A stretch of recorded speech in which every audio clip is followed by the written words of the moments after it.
우리가 아는 찬양 중에 무화과 나무 잎이 마르고라는 찬양이 있습니다. 혹시 다 아십니까? 예, 교회 좀 오래 다녀보신 분들은 아실 거라 생각해요. 재밌는 율동도 있고 또 굉장히 신나게 부르는 찬양입니다. 그 찬양이 오늘 이 본문에서 나오는 건데 우리 같이 박수 치면서 한번 잠도 깰 겸 한번 불러볼까요? 예, 같이 한번 불러보도록 하겠습니다.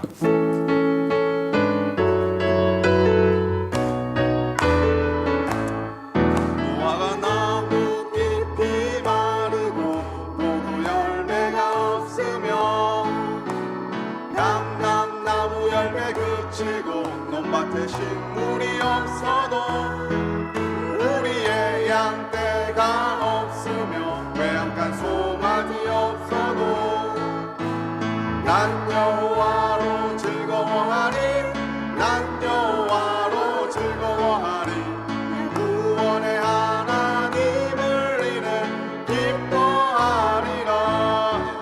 아멘. 이 찬양 신나죠? 여기에 율동도 있습니다. 근데 차마 제가 율동은 제가 몸치라서 제가 하면 완전 코미디가 되기 때문에 요즘 이 찬양이 좀 편곡이 돼서 신나고 재밌게 또 이렇게 편곡이 되는 것 같아요. 그래서 이 편곡된 곡에 의해서 율동했는 것을 제가 동영상을 하나 좀 이렇게 찾아봤습니다. 같이 한번 볼까요? 예.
이 찬양을 저렇게 광란의 밤을 보내듯이 남녀노소 할 것 없이 예배당에서 일어나서 막 댄스를 추면서 춤을 추고 있습니다. 노래 부르면서 막 너무 기쁘게 그렇게 노래를 부르죠. 근데 여러분이 하박국이 이 곡의 가사를 썼는데 하박국도 이렇게 기뻐하면서 즐거우면서 방방 뛰면서 이렇게 썼을까요? 하박국은 그게 아니다라는 거죠. 하박국이 이 고백을 하게 된 것은 굉장히 힘든 가운데, 아픈 가운데 하나님만 바라보겠다라는 믿음의 결단을 표현한 겁니다. 자, 그러면 하나님, 이 하박국이 왜 이런 결의에 찬 그런 신앙 고백을 하는지 우리 말씀을 한번 보도록 하겠습니다. 유대 왕조 말기가 되었습니다.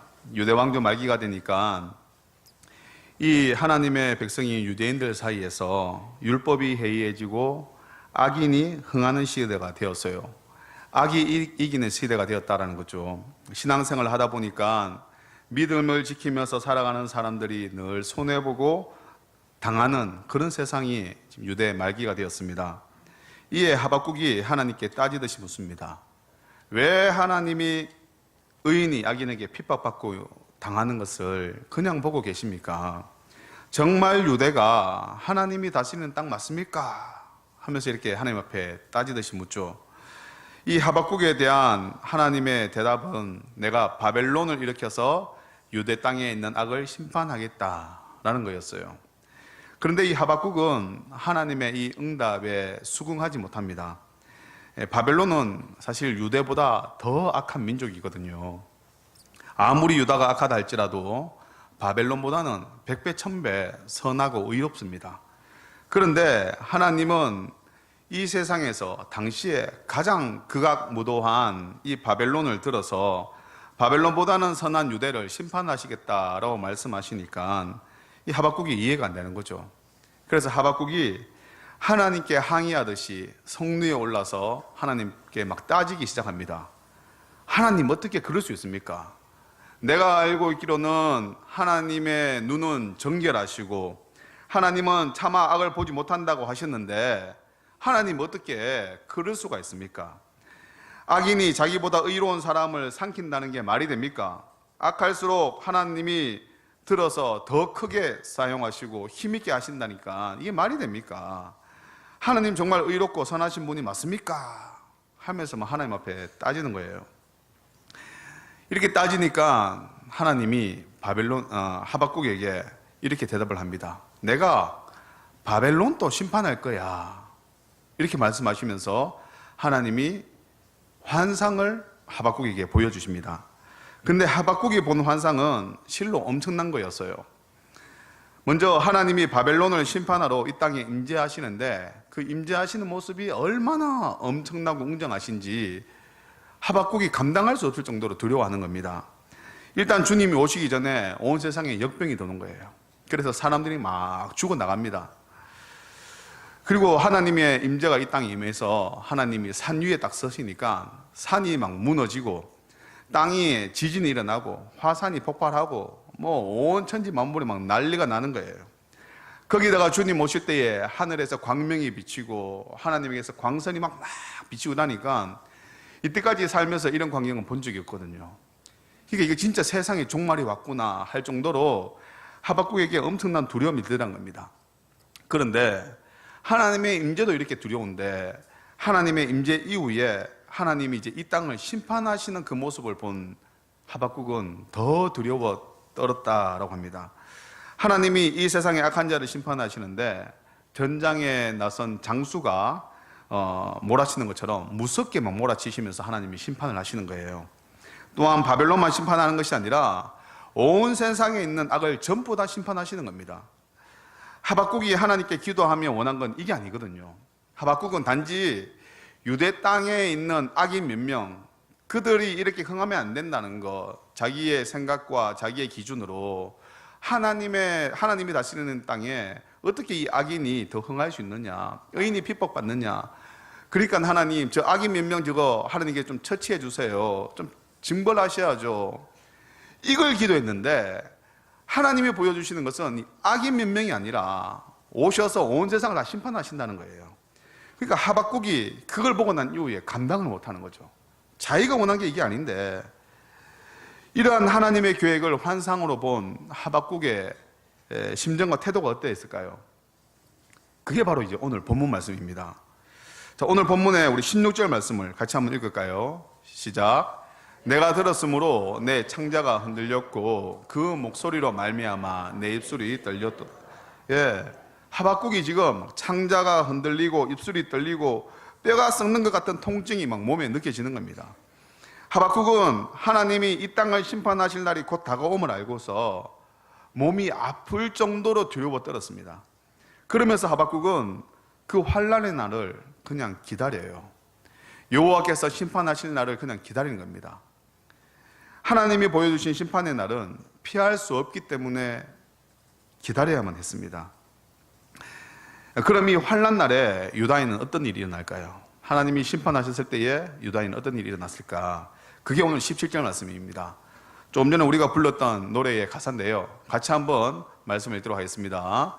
비록 무화과 나무가 무성하지 못하며 포도나무에 열매가 없으며 감람나무에 소출이 없으며 밭에 먹을 것이 없으며 우리의 양이 없으며 외양간에 소가 없을지라도, 예, 아멘. 무화과 나무와 포도나무에 열매가 없고 감람나무에 소출이 없고 밭에 먹을 것이 없고 양과 소가 없다. 다시 말하면 빈 털터리가 되어서 굶어 죽을 상황에 놓이게 된다라는 겁니다.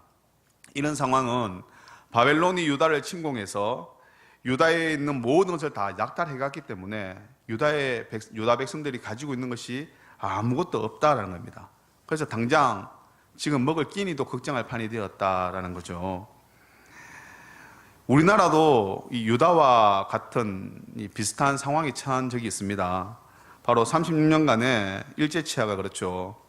내가 가지고 있는 모든 것은 일본에 다 빼앗겼습니다. 내 이름도 빼앗기고 우리나라의 언어도 빼앗기고 모든 게 다 바뀌고 빼앗겨야만 하는 세상이 되었어요. 더 이상 이 국가는 국민을 책임져 주지 못합니다. 지켜주지 못해요. 그러다 보니까 힘없는 국민들은 어디다 하소연할 데가 없습니다. 일본의 식민지 노예로서 평생 살아야 되는 그런 세상이 되었다라는 거죠. 이 나라에는 소망이 없습니다. 이 나라에서 살 길은 적국인 일본에게 잘 보이는 길 외에는 없어요.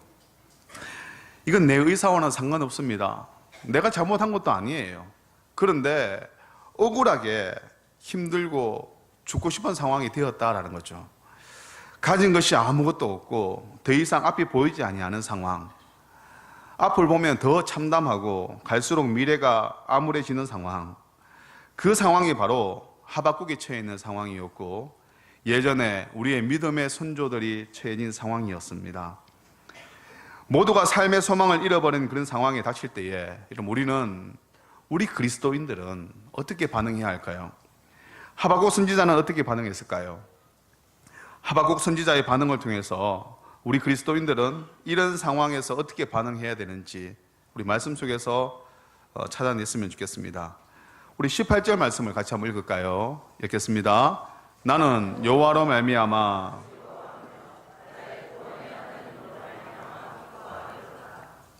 하박국이 하는 말이 무엇입니까? 나는 이런 상황 가운데서도 즐거워하고 기뻐하겠다라고 말합니다. 근데 지금 상황은 하박국이 즐거워하고 기뻐할 수 있는 상황이 아니에요.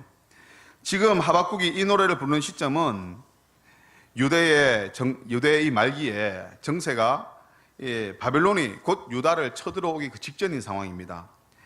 정세가 어수선하고 지금 전쟁이 일어난다고 날 거라고 세상이 떠들썩하고 모두 피난 갈 준비를 하고 자기 살 궁리를 하는 그런 시점이거든요. 하박국은 전쟁이 터지면 이 조국이 유다가 바벨론의 침략으로 완전 다 몰살당하고 주권이 빼앗기고 왕과 백성이 죽거나 산다 하더라도 그들의 노예가 될 것이라는 것을 환상을 통해서 보았습니다. 하박국의 살아 생전에는 유다가 다시 회복될 수 없다는 것도 알고 있어요. 자신이 죽는 그날까지 바벨론의 노예로서 짐승만도 못한 대접을 받으면서 죽을 때까지 그렇게 살아야 된다는 것을 하박국은 알고 있었습니다. 다시 말하면 죽는 이만 못한 삶을 죽을 때까지 살아야 된다는 거죠. 더 이상 상황이 나아질 것은 없어요. 그럼에도 불구하고 하박국은 지금 내가 즐거워하고 기뻐한다 라고 이렇게 고백을 합니다. 그럼 하박국은 이런 상황과 환경 속에서 즐거워하고 기뻐할 수 있는 이유가 뭘까요? 그 이유가 바로 하나님 때문이다라는 거죠. 하나님에 대한 신뢰 때문에 죽을 것 같은 환경 속에서도 기뻐하고 즐거워할 수 있다라는 믿음의 고백을 합니다. 자, 그러면 우리가 믿는 하나님하고 하박국이 믿는 하나님하고는 무슨 차이가 있을까요? 하박국은 바벨론을 들어서 유다를 심판하신 후에 다시 하나님이 바벨론을 심판하시고 그 이후에 유다를 다시 회복시키실 것을 믿었습니다. 그 환상을 보았어요. 따라서 지금 상황은 유다에 있는 예루살렘 성전, 하나님의 임재의 상징인 예루살렘 성전이 완전히 다 파괴가 되고 잿더미가 되고 유다 백성 모두가 죽거나 아니면 노예로 끌려가는 상황이지만 언약에 신실하신 그 하나님을 믿는 그 믿음 때문에 하박국이 즐거워하고 기뻐한다는 거죠. 하나님은 절대 유다를 완전히 멸절시키지 아니하실 거라는 그런 믿음이 하박국에게 있었습니다. 그 믿음 때문에 패망해 가는 유다를 보면서도 소망 가운데 하나님을 향한 믿음 때문에 기뻐하고 즐거워했다는 겁니다. 비록 하나님이 유다를 회복시키시는 것은 내가 살아 생전에 못 볼 수도 있습니다. 그래도 하나님을 믿는 믿음이 있기 때문에 그 믿음 때문에 기뻐하고 즐거워하는 게 지금 이 하박국의 모습입니다. 다시 말하면 하박국은 자기 생전에 유다를 회복시킬 하나님을 믿은 것이 아니라 창조주 하나님, 구원의 하나님 그 자체를 믿었다라는 거죠. 우리는 흔히 기도할 때에 우리의 소원과 요청을 아뢰고 난 이후에 아멘이라고 이렇게 기도를 마무리합니다. 여러분, 아멘이란 뜻은 그렇게 될 줄 믿습니다 라는 이런 뜻이에요. 그렇다 보니까 우리는 하나님을 믿을 때에 하나님이 나에게 무언가 해주시는 하나님을 믿는 경향이 있습니다. 그렇다 보니까 우리가 하나님에 대해서 좀 오해하는 부분이 있죠. 이 믿음은 참 믿음이 아닙니다. 참 믿음은 그런 믿음이 아니에요. 혹 하나님이 내가 원하는 것을 해주시지 않는다 하더라도 하나님 자체를 믿는 그 믿음, 하나님 자체를 신뢰하는 믿음, 그 믿음이 참 믿음이다라는 거죠. 하박국의 믿음이 바로 그 믿음이었습니다. 하박국은 자기가 원하는 대로 하나님이 기도 응답을 하지 아니하시고 하나님 뜻대로 일이 진행되었음에도 불구하고 자기 생전에 유다가 완전히 멸망하는 것을 경험하게 되고 자기 평생에 바벨론의 노예로서 짐승간도 못한 대접을 받으면서 살 것을 알면서도 하나님을 믿기 때문에 그가 기뻐하고 즐거워할 수 있었다라는 거죠. 하나님이 주시는 상황이나 하나님이 주시는 어떤 것 때문에 하나님 앞에 기뻐하고 즐거워했던 것이 아니라 하나님이 나의 하나님 되심에 그 하나만으로도 기뻐하고 즐거워할 수 있었다라는 겁니다. 자, 하나님을 믿는 믿음 때문에 기뻐하고 즐거워하는 모습은요, 하박국뿐만 아니라 구약 성경에 또 다른 사람이 있습니다. 바로 하나님 마음에 합한 자라고 하는 이 다윗의 모습에서도 이 모습을 발견할 수 있습니다. 우리 시편 23편 여러분들 뭐 다 암송하시는 분도 계시지만 우리가 한 구절씩 보면서 다윗이 어떤 상황에서 이 고백을 하는지 한번 보았으면 좋겠어요. 1절 말씀 우리 같이 한번 읽겠습니다. 여호와는 지금 다윗이 고백하는 게 나한테 부족함이 없다라고 얘기합니다. 근데 사실은 실제 상황은 다윗에겐 부족한 것이 천지빛깔입니다. 아십니까? 많다보다 더감이 강한 것, 천지빛깔이. 네. 서울말 아닙니까? 지금 다윗은요, 사울에게 쫓겨다니는 신세입니다. 어디로 가야 될지도 몰라요. 광야에 있어요, 광야. 그래서 고백은 하나님 앞에 부족하다라고 고백하지만 사실은 그의 현실은 모든 게 다 부족한 거예요. 먹을 것도 없고 마실 것도 없고 잠잘 것도 없어요. 또 어디로 가야 될지도 모릅니다. 그럼에도 불구하고 다윗이 고백하는 말이 무엇입니까? 하나님이 자신의 목자 되시기 때문에 내가 부족함이 없다라는 믿음의 고백을 하는 거예요. 자, 2절 말씀을 한번 볼까요? 같이 읽겠습니다. 시작. 그가 나를 푸른 풀밭에 누이시며 실만한 물가로 인도하시는도다. 푸른 풀밭, 맑은 물감, 이러니까 여러분 우리 캠핑장에 경치 좋은 데서 캠핑하는 것처럼 생각되죠. 그렇지 않습니다. 지금 다윗이 이렇게 표현을 했지만 사실은 노숙하는 겁니다. 노숙. 잘 데가 없어서 지금 노숙하는 거예요. 현실은, 이 다윗의 현실은 집에 돌아갈 수 없는 그런 현실입니다. 그래서 그가 지금 아무 데서나 하늘을 일물 삼고 바닥을 요삼아서, 맞습니까? 뭐 그렇게 돌베개 베고 그렇게 자는 겁니다. 다윗이 수배령 내려서 사람들이 많은 마을이나 고향에도 갈 수 없습니다. 인적이 드문 곳에서 노숙하고 사람들을 눈을 피해서 다녀야 되다 보니까 사람이 없는 곳만 다녀요. 그러니까 푸른 풀밭, 실만한 물가, 표현은 참 좋지만 사실은 쫓겨다니면서 갈 곳 없다 이 말이죠. 노숙한다 이 말입니다. 그럼에도 불구하고 다윗은 주님이 목자 되시니까 자기를 실만한 곳으로 인도한다라고 고백을 하는 겁니다. 3절 말씀을 한번 볼까요? 같이 읽겠습니다. 내 영혼을 소생시키시고 자기 이름을 위하여 의의 길로 인도하시는도다. 예, 아멘. 여러분, 실제 상황은 의의 길이 아닙니다. 지금 고생길이에요. 고생길. 돌베개를 베고 자고 밤에 잘 때 벌레에 물리기도 하고 맹수의 위협에 놓여 있는, 먹을 것도 없는 그런 고생길을 가고 있습니다. 이게 무슨 의의 길입니까? 4절 말씀을 한번 읽어볼까요? 내가 사막의 엄침한 골짜기로 다닐지라도 해를 두려워하지 않을 것은 주께서 나와 함께 하심이라. 주의 지팡이와 막대기가 나를 안위하시나이다. 예, 아멘. 다윗이 처음으로 솔직한 말을 했습니다. 내가 사막의 엄침한 골짜기로 다닌다. 이렇게. 사실 이게 진짜 솔직한 표현이에요. 다윗에게는 늘 죽음의 위협이 따라다녔습니다. 사울이 늘 다윗을 죽이려고 했거든요. 그럼에도 다윗이 고백하는 말은 내가 그런 죽음의 위협 가운데서도 두려워하지 않는다. 왜냐하면 주님이 나와 함께 하시니까. 눈에 보이지 아니하시는 주님이 함께 하심을 믿기 때문에 내가 담대함을 가진다라고 고백을 하는 거예요. 그리고 주의 지팡이와 막대기가 나를 안위하신다. 이 말은 주님이 다윗의 보호자가 되어 주실 것을 내가 확실히 믿는다 이 말이죠. 자, 5절 말씀을 같이 한번 읽어볼까요? 시작. 주께서 내 원수의 목전에서 내게 상을 차려주시고 기름을 내 머리에 부으셨으니 내 잔이 넘치나이다. 예, 아멘. 지금 다윗은 사무엘이 자신에게 기름 부었을 때의 그때의 모습을 회상합니다. 나를 기름 부으신 하나님은 절대 나를 그냥 이렇게 죽도록 내버려 두시지 아니할 거다라는 그런 믿음의 고백을 지금 하고 있는 거죠. 그리고 지금 다윗을 조롱하는 사람들이 있는데 이들 앞에서 하나님의 때가 되면 하나님이 반드시 나를 높여주실 거다라는 하나님에 대한 믿음이 있는 겁니다. 자, 6절 말씀을 한번 볼까요? 내 평생에 선하심과 인자하심이 반드시 나를 따르리니 내가 여호와의 집에 영원히 살리로다. 예, 아멘.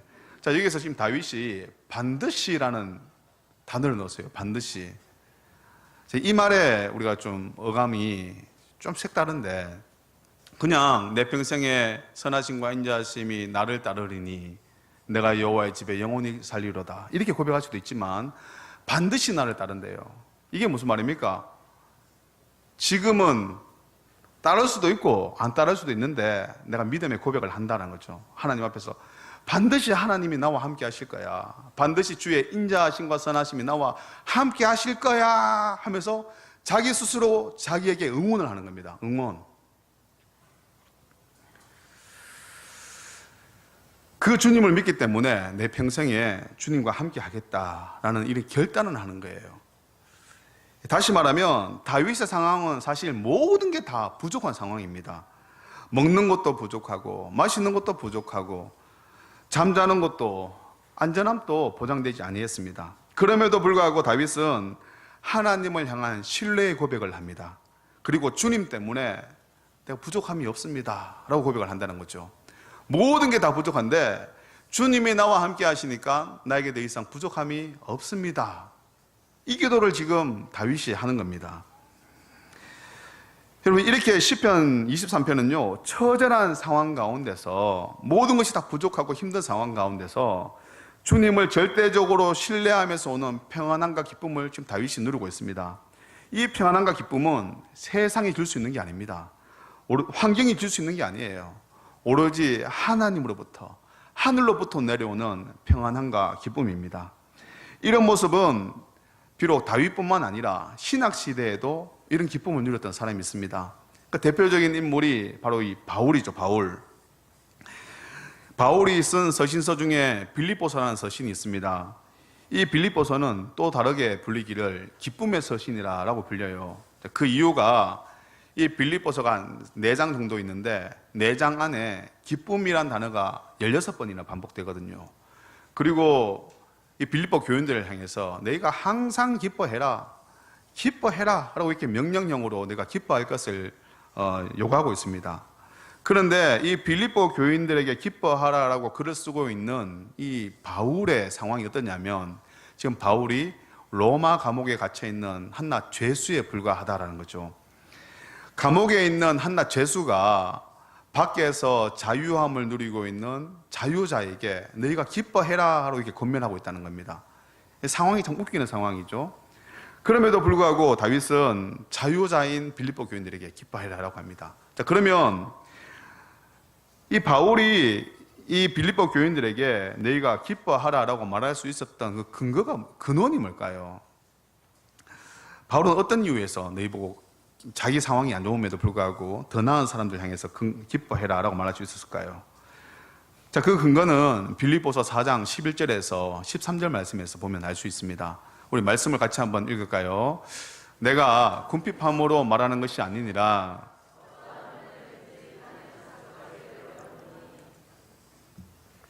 계속 읽죠. 나는 빛에 내 처할 줄도 알고 풍부에 처할 줄도 알아. 모든 일 곧 배부름과 배고픔과 풍부와 궁핍에도 처할 줄 아는 일체의 비결을 배우노라. 내게 능력 주시는 자 안에서 내가 모든 것을 할 수 있느니라. 예, 아멘. 자, 우리 12절 말씀을 다시 한번 볼까요? 12절 말씀에 보면 나는 비천에 처할 줄도 알고 풍부에 처할 줄도 알아서 내가 모든 일, 다시 말하면 배부름과 배고픔과 풍부와 궁핍에도 처할 줄 아는 일체의 비결을 배웠다라고 해요. 자, 그러면서 이 일체의 비결에 대해서 11절에 말하는데, 자, 그 일체의 비결이 뭐냐면 11절 말씀해 보니까 나는 자족하기를 배웠다라고 해요. 자족하기. 그러니까 자족의 비결을 바울은 익혔다라는 거죠. 그럼 이 자족할 수 있었던 그 힘의 근원이 무엇이냐? 거기 이제 13절 말씀에 나옵니다. 13절 말씀에 보니까 내게 능력 주시는 자 안에서 내가 이 모든 것을 할 수 있대요. 내게 능력 주시는 자 안에서 내가 모든 것을 할 수 있다. 이 말은 우리가 때때로 막 자녀들 대학 입시 yap으면 나 못할 것 같아요 이러면 네게 능력 주시는 자 안에서 주님이 다 할 수 있다 했다. 뭐 긍정의 힘 뭐 이런 용어로 이게 이 구절을 쓸 수도 있지만 다윗이 한 말은 이게 아니거든요. 네가 부하게도 가난하게도 처할 수 있는데 그 가운데서도 나는 흔들리지 아니하고 살아갈 수 있는 힘을 이 능력 주시는 자 안에서 공급받는다라는 겁니다. 내게 능력 주시는 자가 누굽니까? 예수님이거든요. 예수님. 여러분, 다윗이 비록 감옥에 있지만 예수님은 감옥에도 함께 하셔요. 그러니까 참 바울이 어디에 있든지 감옥에 있든지 자유자든지 그건 별로 중요한 게 아닙니다. 자기에게 물질이 많든지 없든지 그건 별로 중요한 게 아니에요. 자기가 어떤 상황에 있든지 주님이 자기와 함께 하시니까 그것으로 인해서 나는 어떤 상황에서도 자족할 수 있다는 거죠. 주님이 나와 함께 하시니까 어떤 상황 가운데서도 예수님이 나와 함께 하시니까 흔들리지 아니하고 주님 주시는 기쁨과 평안함을 내가 항상 누릴 수 있다라는 믿음의 고백입니다. 하박국의 상황도 다윗과 바울처럼 모든 것이 두렵고 무섭고 다 잃어버린 상황이에요. 바벨론의 침공으로 수많은 사람들이 죽을 것이고 혹 그 가운데 살아남는다 할지라도 포로로 끌려가서 짐승만도 못한 인생을 계속해서 살아갈 겁니다. 그런 상황에서 하박국이 하는 고백이 뭡니까? 18절 말씀입니다. 다시 한번 읽을까요? 시작. 나는 여호와로 말미암아 즐거워하며 나의 구원의 하나님으로 말미암아 기뻐하리로다. 나는 여호와로 말미암아 즐거워하리로다. 나는 구원의 하나님으로 말미암아 기뻐하리로다. 이런 믿음의 고백을 하박국이 하나님 앞에 드렸더니 하박국의 상 가운데서 놀라운 일이 일어났습니다. 그게 19절 말씀이에요. 19절 말씀 같이 한번 읽겠습니다. 시작. 주 여호와는 나의 힘이시라. 나의 발을 사슴과 같게 하사 나를 나의 높은 곳으로 다니게 하시리로다. 예, 아멘. 이렇게 고백했더니 주님이 나의 힘이 되시고 나의 기쁨이 되시더라는 거죠. 주님이 내 힘의 근원이 되신다라고 믿음의 고백을 합니다. 주님이 하박국의 발을 사슴과 같게 가볍게 하여 주셔서 활기 있게 뛰어다니게 하신다는 거죠. 온 세상이 고통과 신음하는 가운데 하박국은 그 주님 때문에 기뻐하고 즐거워하며 힘차게 뛰어다녀요. 여러분, 어떻게 그렇게 할 수가 있습니까? 바로 하박국은요, 오직 주님이 자신의 전부가 되고 오직 주님만이 자신의 기쁨이고 즐거움이라고 그렇게 고백했기 때문에 그렇습니다. 사랑하는 성도 여러분, 요즘에 참 많은 사람들이 자살하는 것 같아요. 실제로 자살하진 않더라도 자살을 한 번쯤은 생각해 보는 사람들이 참 많을 것 같습니다. 이 대한민국은 OECD 국가 중에서 자살률이 1위라고 하죠. 그럼 이 사람들이 왜 자살할까요? 저는 이 자살하는 사람의 심정을 사실 솔직히 잘 모릅니다만 아마 좌우로 둘러봐도 자신을 도와줄 사람이 더 이상 없을 때에, 또는 먼 미래를 생각해봐도 답이 없을 때에, 정말 희망이라고는 보이지 아니할 때에, 사는 게 죽는 것보다 더 못할 때에, 그때 사람들이 자살하지 아니할까요? 근데 오늘 본문의 하박국이야말로 정말 그의 상황은 자살해야만 하는 상황입니다. 유다는 의롭게 사는 사람이 핍박을 당하고 악인이 이기는 세상이 되었고, 이것을 심판하시려는 하나님은 더 악한 자인 바벨론을 들어서 유다를 완전히 쑥대밭으로 만든다고 그렇게 환상을 보여주셨어요. 하박국은 바벨론이 침공해 올 때에 자신이 죽을 수도 있고, 아니 그 가운데 혹 살아남는다 하더라도 자기가 죽을 때까지 바벨론의 포로에서 짐승만도 못한 그런 대접을 받으면서 그러한 삶을 살아가야 될 것을 알았습니다. 그런데 이것을 알고 있음에도 불구하고 하박국은 기뻐하고 즐거워하며 더 나아가서 지치지 아니하는 힘을 하나님으로부터 공급받았다라는 거죠. 하박국이 이처럼 기뻐할 수 있었던 것은 이 땅에 소망을 두지 아니하고 모든 소망을 주님께 두었기 때문에 그렇습니다. 이 땅에는 소망 둘 곳이 없어요. 하박국을 구원해 줄 민족도 없습니다. 의지할 데가 없습니다. 어느 곳 하나 바라볼 데가 없죠. 그럼에도 불구하고 하박국이 하나님께 소망을 두었더니 하나님이 주시는 기쁨이 있고 하나님이 주시는 즐거움이 있고 하나님이 주시는 힘이 있더라는 거죠. 힘. 이 세상을 살아갈 수 있는 힘. 여러분, 주님께 소망을 둔 하박국은 약속에 신실하신 하나님으로 인해서 기뻐하고 즐거워합니다. 하나님의 언약의 말씀을 붙잡고 살아가는 삶. 이것이 바로 공중원세 잡은 자들이 통치하는 이 세상 가운데서, 악인이 의인을 핍박하는 이 세상 가운데서 하나님의 백성으로서 살아가는 법입니다. 세상 속에 살아가지만 세상의 방법대로 살지 아니하는 사람이 바로 우리 그리스도인들입니다. 따라서 이 세상에서 그리스도인으로 살아가기 위해서는 하나님을 신뢰하는 그 믿음이 필요하다는 거죠. 하박국 2장 4절 말씀은 하박국의 핵심 구절입니다. 오늘 이 시간 우리가 다 같이 한번 읽어볼까요? 하박국 2장 4절 말씀입니다. 같이 한번 읽겠습니다. 오직 의인은 그의 믿음으로 말미암아 살리라. 아멘. 여기서 이 믿음은 원문에서 보면 신실함으로 이렇게 표현을 할 수 있어요. 따라서 이 성구를 원문의 뜻에 따라 다시 한번 읽어보면 오직 의인은 그의 신실함으로 말미암아 살리라, 이 말입니다. 악이 지배하는 세상 속에서 주님이 주시는 기쁨을 누리며 살아가는 그 비결은 바로 주님을 향한 신실함입니다. 신실함. 오늘 이 하박국 2장 4절 말씀이 곧 나의 말씀이 좀 되길 원합니다. 단순히 그냥 하박국이 하는 고백이 아니라 내가 하나님 앞에 하는 고백이 되길 원합니다. 악이 이기는 이 세상 가운데서 예수 믿으면 믿을수록 예수를 제대로 믿으려고 하면 손해보는 이 세상 가운데서, 핍박받는 이 세상 가운데서 이 하박국의 고백이 나의 고백이 되길 원합니다. 저 오늘 이 시간에 우리 하박국 2장 4절 말씀에 자기 이름을 한번 넣어서 한번 읽어봤으면 좋겠습니다.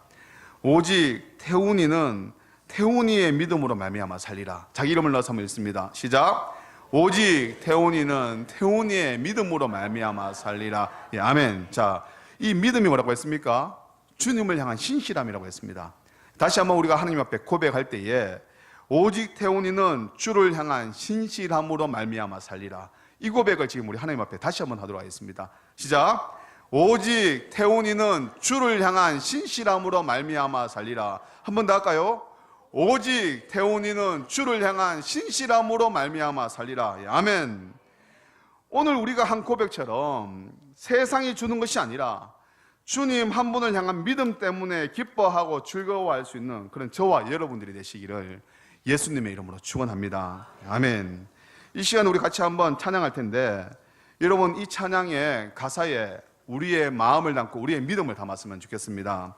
세상이 흔들리고 사람들이 변한다 할지라도 혹 그 변하는 사람이 나와 함께 예수를 믿는 사람들이라 할지라도 그 사람이 변하여서 변질되어서 하나님을 향한 신실한 순수한 믿음을 잃어버린다 할지라도 나는 오직 주만 섬기겠다라는 믿음의 고백, 오늘 이 시간에 우리가 하나님 앞에 함께 드렸으면 좋겠습니다.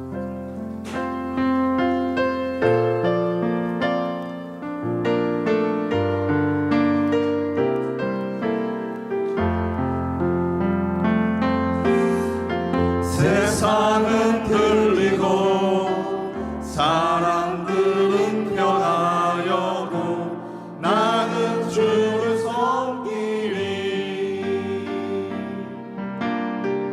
주님의 사랑은 영원히 변하지 않네. 나는 주를 우리 한 번 더 믿음의 고백을 합니다. 세상은 들리고 사람들 변하여도 세상은 들리고 사람들은 변하여도 나는 주를 섬기리. 여러분의 결단이 되길 원합니다. 주님의 사랑은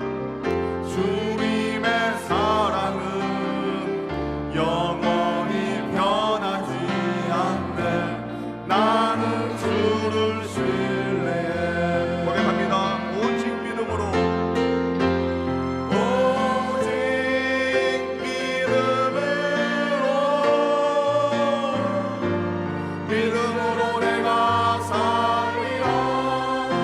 하나님 앞에서 결단합니다. 오직 믿음으로, 오직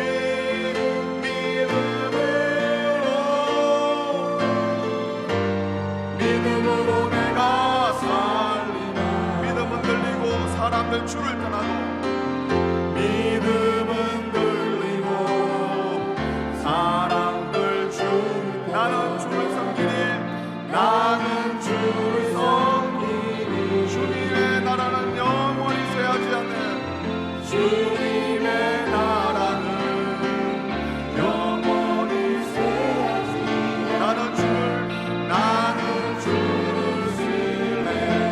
우리가 이 시간 하나님 앞에서 결단의 고백을 하기 원합니다. 오직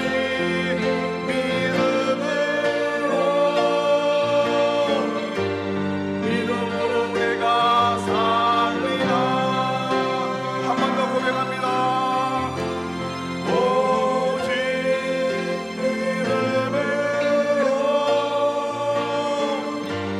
믿음으로 내가 살리라. 오직 자기 이름을 넣어서 믿음으로 말미암아 살리라. 오직 태훈이는 믿음으로 말미암아 살리라. 한 번 더 자기 이름을 넣어서 믿음의 고백을 합니다. 오직 태훈이는 믿음으로 말미암아 살리라.